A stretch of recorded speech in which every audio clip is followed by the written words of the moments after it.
Hər kəs salam. Bu videoda phishing hücumları haqqında danışacağıq və Zfisher toolu ilə hücumların praktik olaraq necə həyata keçirildiyini test mühitimdə sizlərə göstərəcəm. Phishing kiber cinayətkarların özlərini etibarlı bir şəxs, şirkət və ya xidmət kimi göstərərək istifadəçilərin həssas məlumatlarını almağa çalışdığı sosial mühəndislik hücumudur. Sosial mühəndislik nədir? Sosial mühəndislikdə hücum edən kiber cinayətkar hədəf olaraq kompüterinizi deyil, sizi insanın özünü seçir. Bir növ insanın özünün manipulyasiya etmək deməkdir. Əsas məqsədlər nədir bu hücum növündə? Əsas məqsəd hesabları ələ keçirmək, pul oğurluğu, şəxsi məlumatları toplamaq və ya cəhaza zərərli proqram yüklətməkdir. Phishing hücumları necə işləyir?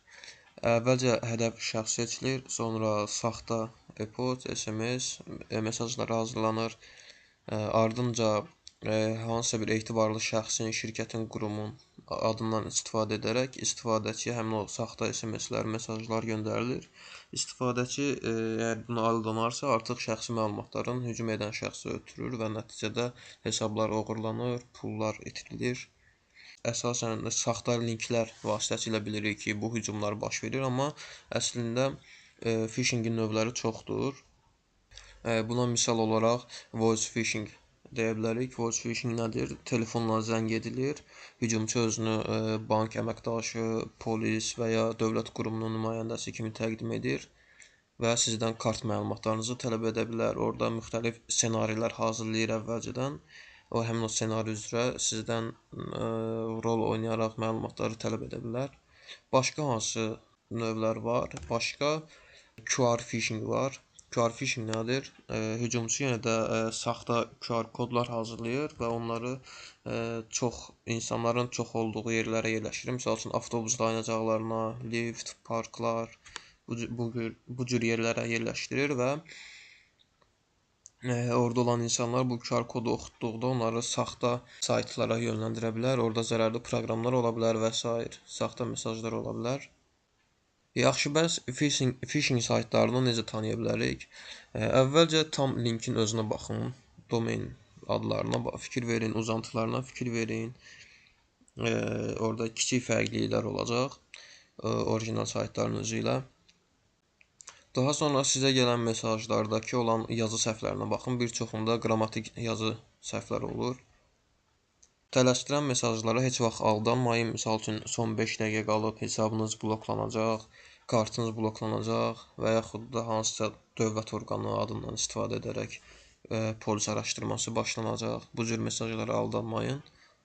Hədiyyə və mükafat vəd edən saytlara aldanmayın.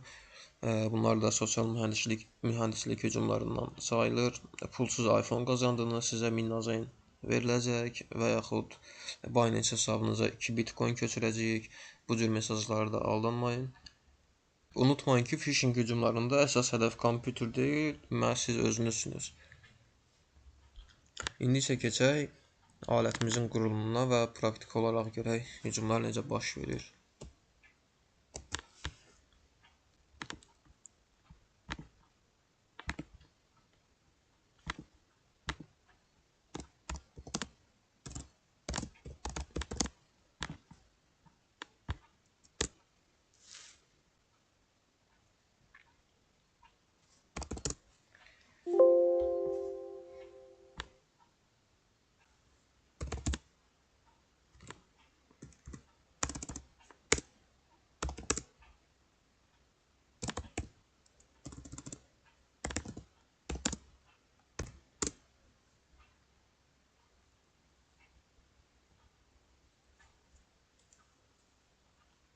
Gördüyünüz kimi burada bir çox sosial media var. Biz buradan 02 deyib Instagramı seçirik.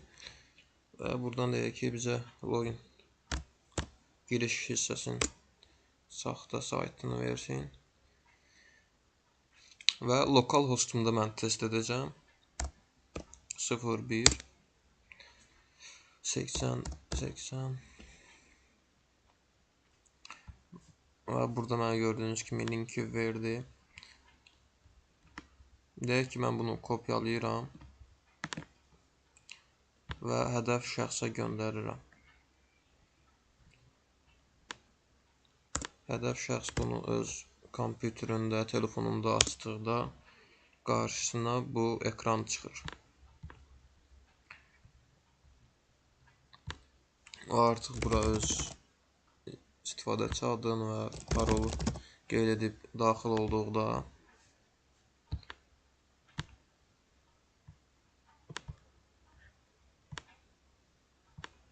gördüyünüz kimi buradan istifadəçi adı və parol məndə görünür.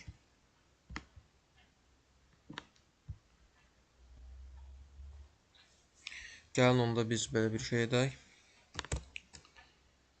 Ctrl C deyək. Yenidən başladaq toolu. 0.2 deyək. Buradan biz 0.3 deyək. Yenidən 80 verək. Yox, yanlış. 0.1 deyək əvvəlcə. 80 portunu deyək. Və bizə verdiyi bu linki yenidən kopyalayırıq.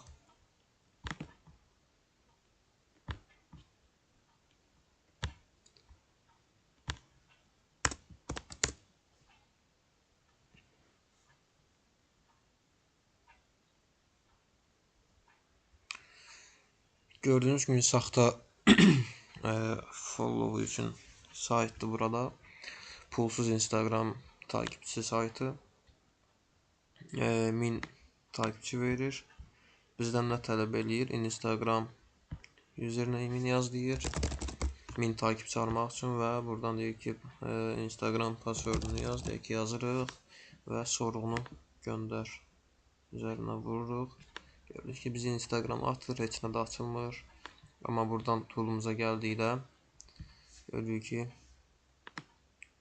həmin oraya yazdığımız ad və parol bura düşür. Bu toolu göstərməkdə məqsədim phishing hücumlarının necə təşkil olunduğunu göstərmək idi. Bu çox sadə nümunədir. Bunu daha mürəkkəb şəkildə, daha professional üsullarla hazırlamaq mümkündür. Bugünlük bu qədər. Növbəti videolarda görüşərik.